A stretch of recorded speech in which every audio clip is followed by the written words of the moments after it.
Dear viewer, like, I have to tell you something. I'm an economics teacher. I don't always make good financial decisions. Like, this is not good. This stuff I have here, you shouldn't do this over the course of like 2 days.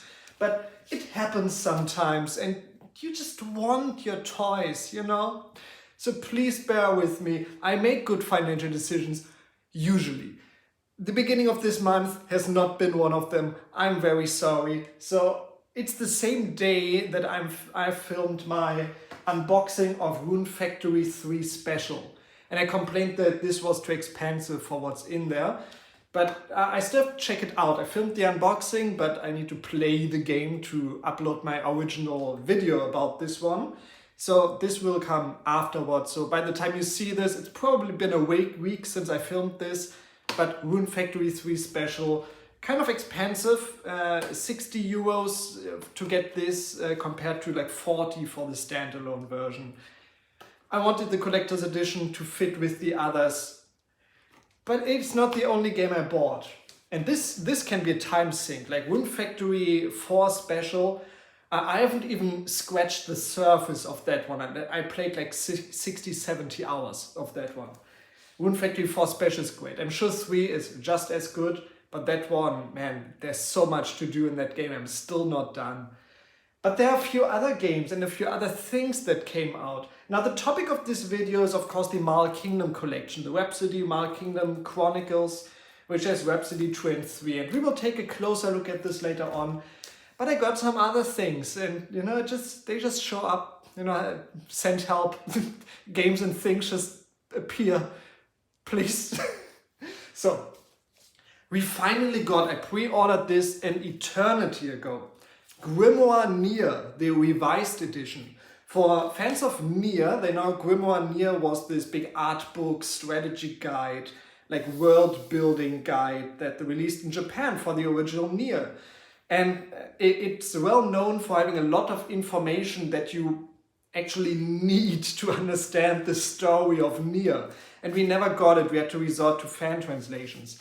Now, finally, they revised it for the remake of Nier, the Replicant remake. And they replaced all of the screenshots, or most of them, with the new version. And it's just great. You have a lot of artwork, you have character guides in here. This is a great book. Totally worth the money. When I pre-ordered it, the price dropped to like 31 euros at one point. If you want to buy this brand new right now at launch, it's 50.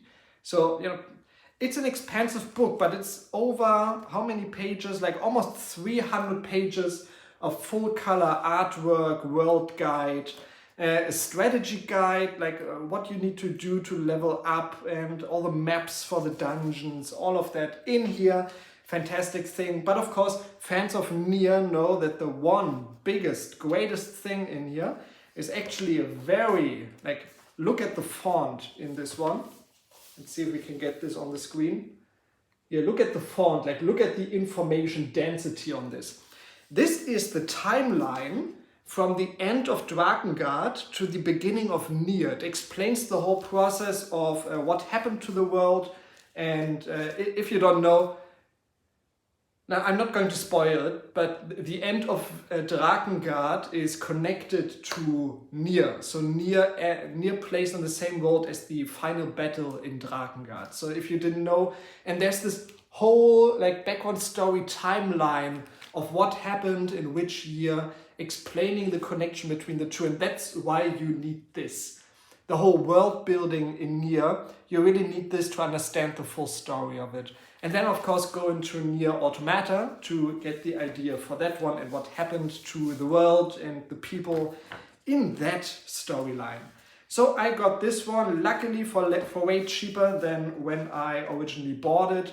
I bought this so long ago, Amazon still had my old address, and I kind of missed to replace the address with the new one. So they sent this to my old address, there was a back and forth, and in the end they delivered it to my new address, luckily.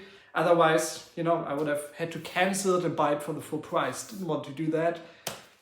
Nier, Grimoire Nier, even for 50 euros, like this is a big beefy thing to go through. And today I went out to pick up the Marl Kingdom Chronicles edition. And when you go to the electronics store, you don't just go there to pick up your ordered game. You prowl the floor a little bit. You check out the bins for deals. And I was looking around. Sometimes you have a good deal. I once found Fire Emblem 3 houses for 15 euros at a store. My hand went BAM! And it made a big bang because I was faster than the speed of light in that moment, because BAM! Grabbed that one. Nobody had the chance to grab it. So today I had a similar deal, not quite as good, not nearly as good. But I found Xenoblade Chronicles 3 for 35 euros.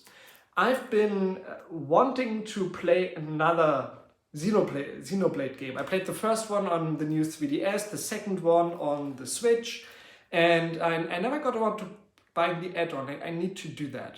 But the third one also just came out with a bunch of DLC, I think. 35 euros, I don't think I will get this for any cheaper, at least not brand new.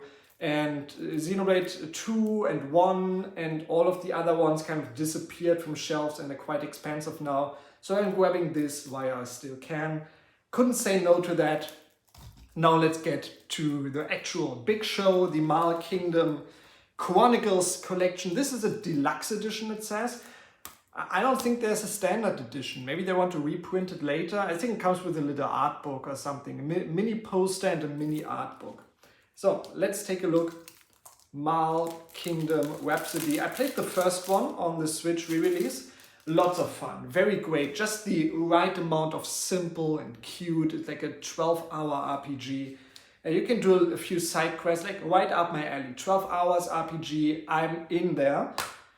Of course, the original was for PS1, and it was localized for the US by Atlas. And then it got a sequel for the PS1 and another sequel for the PS2. Those two never came out outside of Japan, and now they've finally been translated and released, emulated on the Switch. At least I'm pretty sure the first one is emulated. I'm not sure about the second one, which is a PS2 game. So maybe they ported it properly. I'm not sure. I'm sure it's emulated like all of the other like Prinny Classics versions. We have the game. It's on one of the small, I think 4 GB cartridges. So it can't be very big, those games.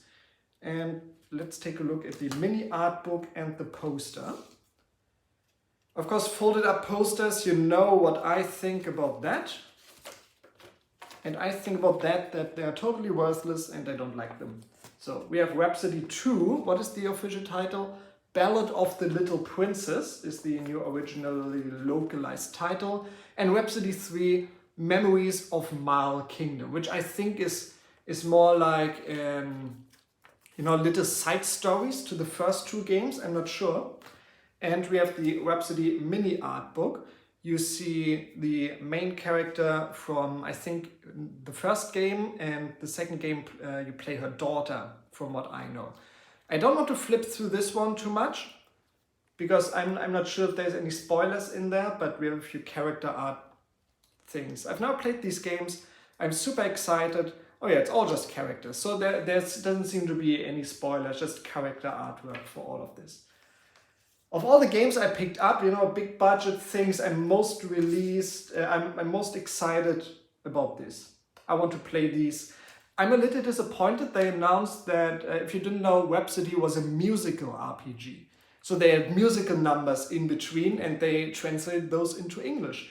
And they're actually very catchy, very catchy. The title song, Google Rhapsody PS1 title song, fantastic thing. I love it. They didn't bother to translate the songs and do any voice acting for these two games.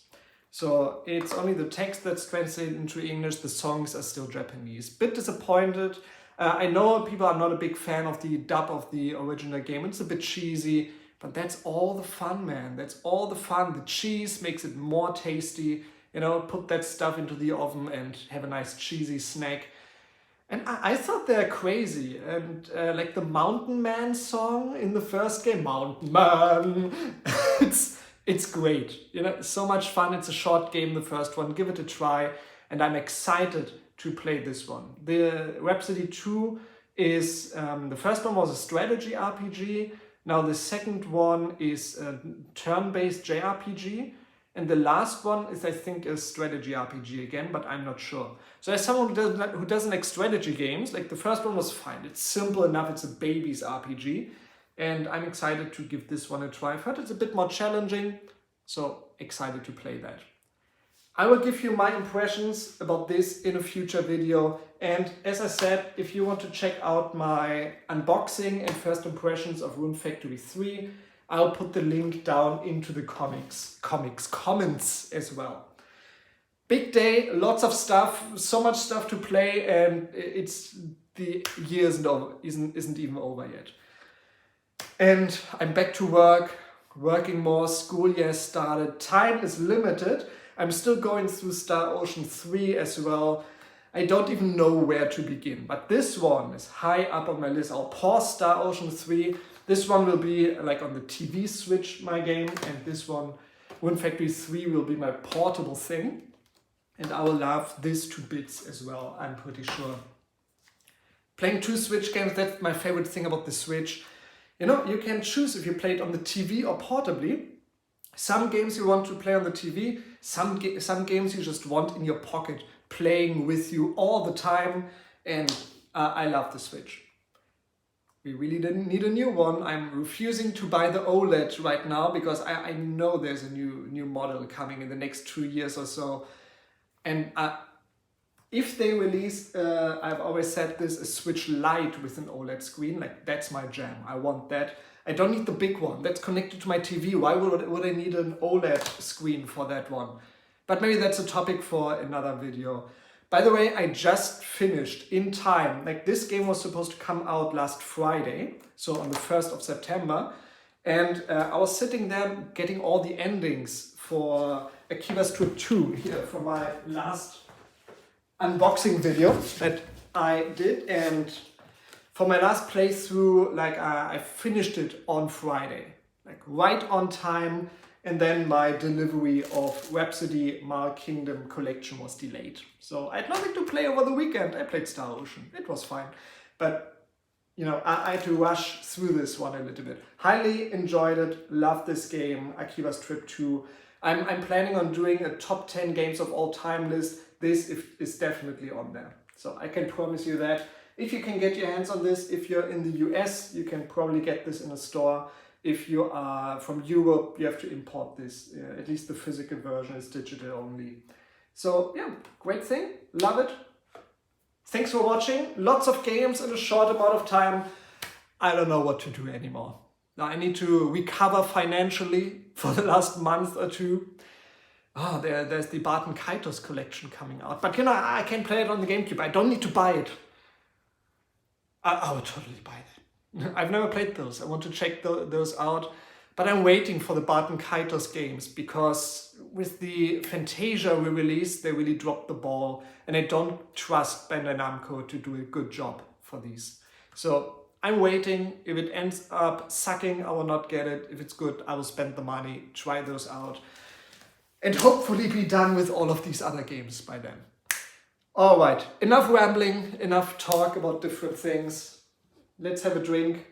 Cheers to you. How do you cope with the amounts of games releasing at one time? You know, there's a month of nothing, and then you can't even keep up with just buying them. Not even playing, buying them takes more time than you have.